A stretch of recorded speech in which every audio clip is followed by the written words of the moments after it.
ఆ మాజీ మంత్రి తన్నీరు హరీష్ రావు ఏం మాట్లాడిండో కూడా కావాలి. ఎందుకంటే యాక్షన్ అక్కడ ఉన్నప్పుడు రియాక్షన్ ఎట్లుంటుందో కూడా మనం చూడాలి. ప్రభుత్వ కార్యక్రమం పార్టీ ప్రోగ్రామా? నాకైతే పార్టీ ప్రోగ్రామ్ లెక్కనే కనబడ్డది. మరి మిగతా వాళ్ళకి ఎట్లా కనబడ్డదో నాకు తెలియదు. ఎందుకంటే ఆడ పూర్తి స్థాయిలో నేను నా గురించి చెప్పు, నేను నీ గురించి చెప్తా, నువ్వు ఆయన గురించి చెప్పు, ఆయన ఇంకోళ్ళ గురించి చెప్తాడు. అంతా మించి అలా ఏం కనబడాలి. ఒకసారి చూడురి.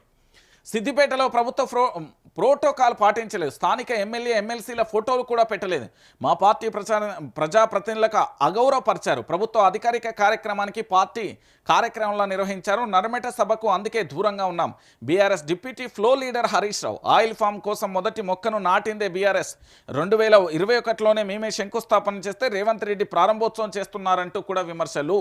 ఇక్కడ చాలా స్పష్టంగా చెప్తున్నా, ఈ ఆయిల్ ఫామ్ ఫ్యాక్టరీ ఏదైతే ఉందో ఈ ఆయిల్ ఫామ్కు సంబంధించి పూర్తి స్థాయిలో దీనికి బీజం వేసి ఈ ఆలోచన తెచ్చి ఈ ఫ్యాక్టరీని ముందడుగు వేసి పూర్తి చేసింది ఇగో ఈసారి మొత్తం మొదటి నుండి కూడా అన్నీ తానై చూసుకుని కంప్లీట్ చేసేసి ఈరోజు రేవంత్ రెడ్డి వచ్చి దాన్ని ప్రారంభోత్సవం చేస్తున్నాడు తప్ప అంతక మిగిలి ఇక్కడ ఏమీ లేదు.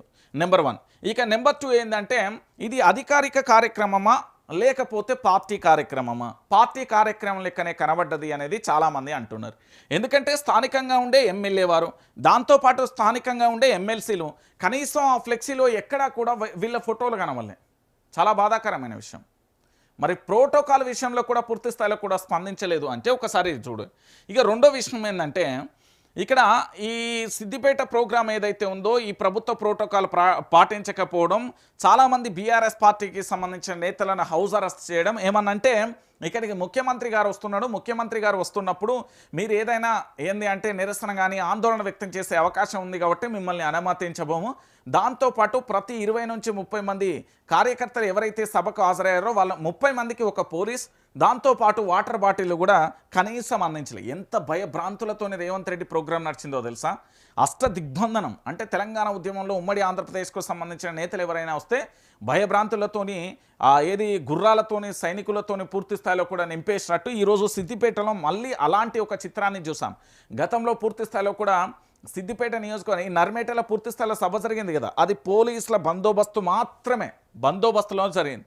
సో దీనికి ఏమైనా సమాధానం చెప్తారా? మీరు ఏది ప్రోటోకాల్ పాటించకపోవడం, దాంతోపాటు స్థానిక ఎమ్మెల్యే ఎమ్మెల్సీల ఫోటోలు లేకపోవడం, అక్కడి ప్రజాప్రతినిధులను అగౌరవపరిచీలను.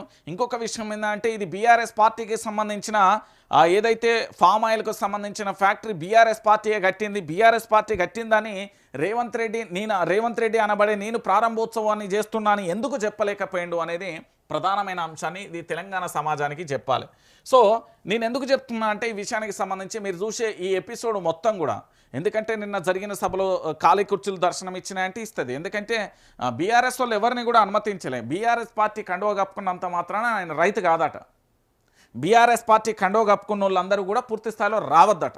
ఓన్లీ కాంగ్రెస్ పార్టీ వాళ్ళే రావాలట. వాళ్ళనే తీసుకుపోయి వాళ్ళే వెళ్ళిపోయి అయిపోయారు. సభ బాయ్ బాయ్ టాటా అనే కాడికి ఏర్పడ్డ పరిస్థితి కనబడ్డది.